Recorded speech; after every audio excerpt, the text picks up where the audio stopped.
And a good Friday afternoon. I hope everyone had a great Thanksgiving. VELCO Weather Hazards Outlook, VELCO Weather Hazards forecaster Roger Hill. We have a big trough of lower pressure that's rotating in. It's coming on through with some rain and what will be a little bit of leftover snow showers, but it looks pretty flimsy. The best chances for that is going to be further to the north of our region. But overall, we got some rain showers a little earlier. We had some freezing rain in some spots, mostly due to the ground temperatures being below freezing. And that is now pushed on to our east. We're just looking at some sporadic rain shower activity until it's going to transition to a little bit of mountaintop snow and valley flurries, all of that taking place a little bit later on in the day and mostly at night. We're going to see that after dark and eventually set us up for a big broad ridge of higher pressure yet once again. Temperature-wise, you can see that we're actually seeing some near seasonal temperatures, I guess, across our region, but you might note that temperatures are still pretty warm in this particular area, and we're going to get a little bit of that on the backside of this system. So even during the day tomorrow, Saturday, where we should see increasing amounts of sunshine and a good project weather day, temperatures are going to rebound into the low 40s, and those are going to be mostly spikes. So most of the day will be spent probably more in the 30s, even though the temperature does spike up in the afternoon. But the sunshine will feel pretty nice, and we're looking at good project weather all day on Saturday. Beyond that, we have another rainstorm coming in, and this is a little bit more hefty in terms of precipitation, but nothing super great. And then beyond that period, it looks like probably along about Wednesday, the middle of next week, we got a potential gradient wind issue with some south to southeasterly winds, along with warmer temperatures pushing in, and again, some tropical-like rainfall. But the overall period is looking to be active, albeit probably not a whole lot of utility concerns until we get toward the end of the period on Wednesday and then maybe into Wednesday night. Let's take a look at some of the computer modeling, which explains pretty much everything. On the left-hand side, we have the European model. On the right-hand side, the GFS model. These are both of the deterministic, not the ensembles. So right now we have some rain showers passing on through. It's very light and sporadic and really not producing a whole lot in the way of precipitation, really not expected to. Just kind of a nuisance and a little bit of freezing rain on that front side. That's now pushed well off to the east of our region. This is valid right now at about 2 o'clock. Again, the GFS on the right-hand side. You can see a little bit of mixed precipitation types and a little bit of snow just north of the border. That is going to stay like that. However, that will transition to a little bit of wet snow on the backside of this system as a ridge of higher pressure begins to build in, and things will basically start to dry up pretty quickly once we get into the overnight period tonight, and then that ridge kicks in. A couple leftover flurries in the morning hours we're looking at on Saturday, and then a pretty nice, good project weather day. So decent weather on your Saturday, decent amounts of sunshine, a little bit of a spike upward in temperature into the low 40s during the day tomorrow. That good project weather associated with this big kind of broad ridge of higher pressure. You can see it in both the GFS and on the European ensemble. This is our next customer. This is going to work in on Sunday. So right now this is valid at about 10 o'clock in the morning on Sunday. So most of the day on Sunday appears to be dry, and it's really Sunday afternoon or late in the day. This is valid about 21Z. Of course, that's about 5 o'clock in the evening. So that rainfall arrival is probably going to be after about 2:30, 3 o'clock, and then we get into a little streak of snow as well up in the northern tiers region. GFS, of course, not showing that, but we have decent model agreement. And you can see that it's primarily a rain system, except right up about J Peak and those particular areas of the northern Green Mountains, maybe into the Northeast Kingdom, seeing a little bit of wet snow, nothing real major. That moves on out and by, and we have real good model agreement with the GFS. Then we have some snow showers tailing off on the backside of this. This is kind of a secondary disturbance. I'm going to include it as basically one system, but you see another area of low pressure kind of swinging on through. And we'll get a little bit of punch of snow, and there could be maybe a trace to 2 inches of total snowfall amount. Now on the backside of this system, got to watch for a little bit of gradient wind, but it doesn't look like there's going to be very much, and pressure gradient is not that super tight. So we're all talking about here on Monday.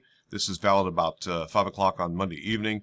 Then by the time we get into Monday night, high pressure is going to build in, and it's going to set the stage for what should be a beautiful Tuesday. Again, a lot of decent solar radiation generation, with clear skies or mostly clear skies, a little bit of morning clouds on Tuesday. It looks like we ended the day with clear conditions, and then we start to get into this pressure grading. This is a fairly deep area of low pressure, and I think this is where the GFS and the European begin to separate out just a little bit.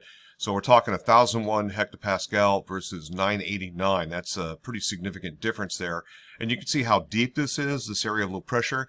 So with that counterclockwise circulation, we're going to see some pretty good south winds blow. And indeed, we do have some gradient wind issues where we're exceeding thresholds. And I'm seeing maybe some gusts up around the 55 mile per hour range, I should say. And the best chances along the summits. Also, a little bit of a channeling wind we'll start to work on in, and you can see it's underway here on Wednesday next week. This is out about 5 o'clock in the evening, and then that continues, and then that transition, that front pushes on by, and then we get a little bit of snowfall on the backside, and maybe potentially some gusty winds there. So it looks like Wednesday into Thursday is going to be a little bit more problematic for utilities. So heads up, this is our major storm system we're watching due to that deep area of low pressure that is what we call an inland cutter. It works into the eastern Great Lakes or Great Lakes and then works into Quebec, sometimes all the way up to Hudson Bay. And then we're left with a little bit of flurry action along with a better day arriving along about Friday. And just kind of taking that into next weekend, we might actually get 2 days out of 2 decent days of dry weather out of that. But that's a ways around the corner. Looking at the GFS ensemble grid on Montpelier's grid, we're looking at the 3-hourly QPF or 3-hourly spikes here. This is today's weather system. You can see that it's pretty flimsy, under 0.05 of an inch, and that's about right. Now, if things tails off, a little bit of snow on the backside, then we dry out for good weather. And then we have our customer number 2, and that's going to all develop along about Sunday. That's a little more beefier. Then we clear on out, tail off with a little bit of snow on Monday. Then again, we're looking at better conditions along about Tuesday with good project weather, and then our next customer here on Wednesday. So you put them all together and you see really around 1/10 of an inch total here.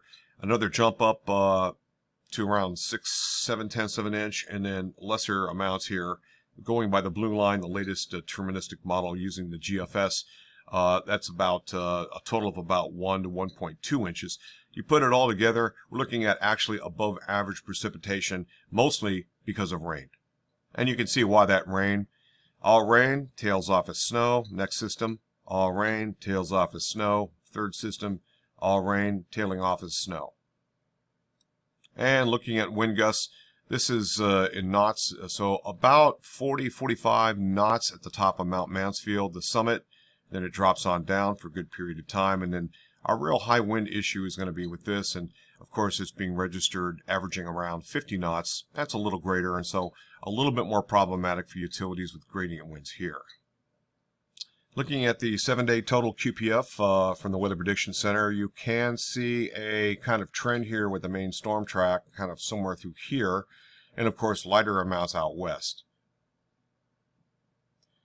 The Climate Reanalyzer from the University of Maine shows anomalous warmer than normal temperatures by a bit, covering a good portion now of Canada, almost coast to coast.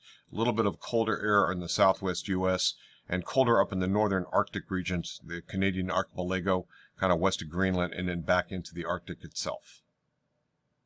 So the meteorological outputs stats, that means for high temperatures, we're running about 6 degrees above normal. That's over the next 5 afternoons. What about 3 days later? Still about 6 degrees above normal. Look at the intrusion here of colder air. That's going to make some inroads eventually. And last but not least, looking at the antecedent conditions across the state of Vermont. These, of course, are the counties, alphabetical. So just for kicks, we're going to go to Washington County. And you can see that this is the blue line. That's about 100% or near normal. So what does that look like? Well, we're running a little bit below normal. Month to date, 30 days, 60 days, but 90 days we reach back and catch near normal overall. And then everything else is below normal from prior to that point. Again, just looking back at that for Vermont, you can see all the counties here and you can look at your local county. That's it from here. Roger Hill, Wuthering Heights. Thanks for watching.